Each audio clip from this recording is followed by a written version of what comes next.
Have you ever wondered how games like the Gnorp epilogue have a billion objects all over the place without running like total garbage? Sure you have, and I have too. So for Godot Wild Jam 79, I decided to make a Gnorp-inspired incremental game to figure it out.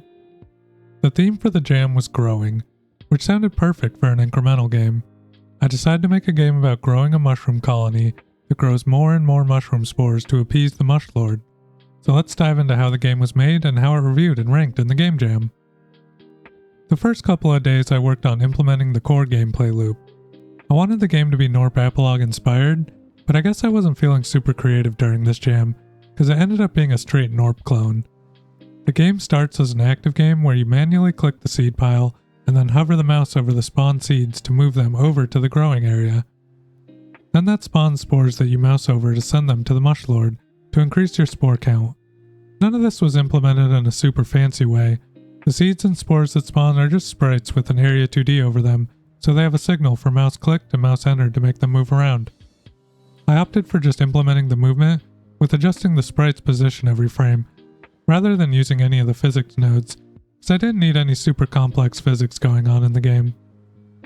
The game becomes less and less active, as you can get new mush citizens for the colony and assign them to do different jobs to grow spores. There are punchers that punch the seed pile, carriers that move the seeds to the grow area, and blowers that blow the spores over to the mush lord. I implemented the citizens using a state machine, so they just transition between different states according to what job they're assigned to, and there's a population manager script that has arrays of each job type to keep track of how many citizens are in which job. The manager moves the citizens between the different arrays to make sure nothing ever goes over the maximum job count, and there's always an available idle citizen to go to a new job when the button is clicked in the store. That's pretty much everything I had done for the first couple days, so let's take a look at the game after 5 days of work now. At this point, I had more of the art ironed out. There's cute mushroom buildings for each of the different shops. I wanted to make the mush citizens look different based on their job, but just ran out of the time in the jam, so they're just the same sprite with no animations unfortunately. I switched the seeds to stack instead of all laying on the floor after they're spawned, and this is where a pretty cool optimization came in. I made a seed stack node for each of the stacks, and they use a multi-mesh to draw the seeds in the stack. So adding and removing seeds from each stack just changes the number of visible sprites in the multi-mesh. This ends up with each stack able to have 1,000 seeds in them, which is more than I need, and the game still runs great, which is awesome. The carrier mushrooms also use a multi-mesh to show how many seeds they're carrying. I'm sure you could have used one multi-mesh to handle all this instead of a bunch like I did, but it'd be way more complex to implement, and I didn't want to spend the time to figure it out in the jam. The seeds spawned from the seed pile are still individual sprite nodes, but I could have multi-meshed those too for further optimization. The spores that spawn are still individual nodes as well, and I wasn't sure how to multi-mesh those because I needed mouse detection for when they're manually getting blown to the mush lord by the player. Overall, the game runs great in browser, with a lot of stuff going on, so I'm content with the way I implemented things, though I'm sure you could optimize it way further. If you're interested in learning more about multi-meshes, I'll link the video I watched from Deep Dive Dev that goes over how to use them. It was very helpful. I added upgrades for each of the different jobs in their respective shops, and I'm pretty happy with the underlying code for each of those shops. Each shop uses the same script and displays different information based on a custom resource, and the upgrades are all the same component, and they decide what to display and which upgrade to increase based on a custom resource. I used a ton of custom resources in this game, and I do in most of my incremental games. I'd really recommend looking into them if you haven't used them before in your games. That's it for day 5, so let's check out what the final game looked like now. The last couple days of the jam were mostly spent attempting to polish the game, finish whatever art I could, balance the economy and upgrade costs, and fix bugs. The game ended up being reasonably polished. I spent a long time figuring out a system for auto-closing the different UIs when you mouse out of them so the player doesn't have to click the close buttons constantly. I added an atmospheric background of giant mushrooms, then I did my best to balance the game's economy. This is pretty tough, especially for the later stages of the game, because it takes a lot of playtesting to see how the progression feels, and time isn't really a plentiful resource during a game jam. The progression ended up feeling pretty good. It's a little slow in the early game, nice in the mid game, and then way too slow in the end game. I added bomber and rain dancer jobs to try and make things a bit more interesting outside of the other 3 jobs I had. Rain dancers just increase the spore multiplier, and having the number go up faster is always fun. Bombers throw bombs at the seed pile, but I did a bad job with balancing them, because I tested with a huge seed pile, but with the cost of punchers and carriers being roughly equal, the seed pile never really gets big enough for the bombers to be useful. I added music and sound effects to increase the level of polish.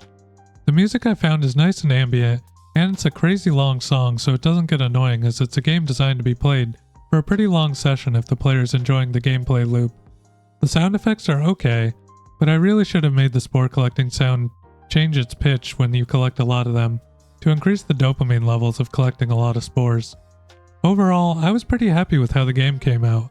It runs well, it's kinda well balanced, and the art looks nice. The gameplay loop is satisfying, but it's ripped straight from another game, so I can't really take credit for that. But who cares what I think? Let's take a look at the reviews and ratings I received from other jam participants, and what my rank was in the jam. The comments I got from other jammers were really positive overall. I got a lot of compliments on the game design, which were a bit bittersweet to receive. The game design ended up being a lot more of a straight Gnorp ripoff than I originally intended, but at least I executed the ripoff reasonably well in a week. People thought that the art looked nice, and the mushrooms were cute and funny. I always love hearing that people like the art I make, because I don't really consider myself a great artist, but I give it my best shot.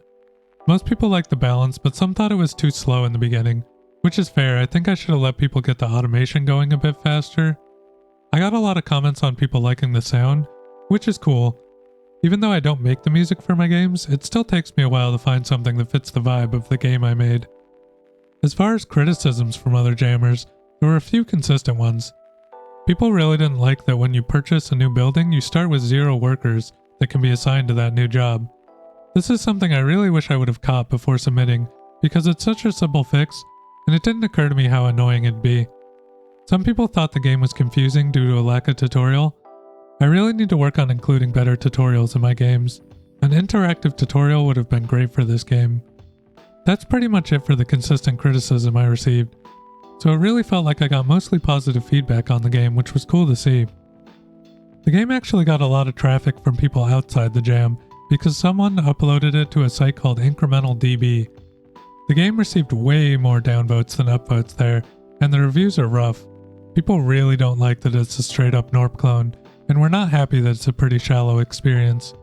I was kind of bummed the general incremental community wasn't hot on the game, but it's a nice reminder for myself that I need to make more original ideas even when I'm inspired by other games.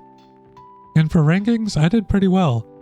Audio and fun were my 2 highest categories, and given the jam criteria, I'd say fun is what I care about the most, so it's nice to see it ranked relatively high. Graphics and originality were my 2 lowest ones. Originality, I totally get being ranked low. I've said like 50 times in this video that the game is a straight up Gnorp clone, so I'm not surprised. Graphics being my lowest category is a bit of a bummer, but I think I could have done a better job adding animations for the mush citizens, and spores should have gotten an actual spray, rather than just a colored polygon. I do think the Mush Lord statue is really funny though, so at least I like some of the art that I made. So that's the story of how Shroomapalooza was made for Godot Wild Jam 79. Let me know in the comments below if you tried the game and what you think of it, or just tell me anything you want. If you liked the video, feel free to like and subscribe. It really helps the channel grow, and I appreciate it so much. I live stream on Twitch almost every day making these games if you want to see how the sausage is made. I hope you have a great day, and I'll see you in the next video. See ya.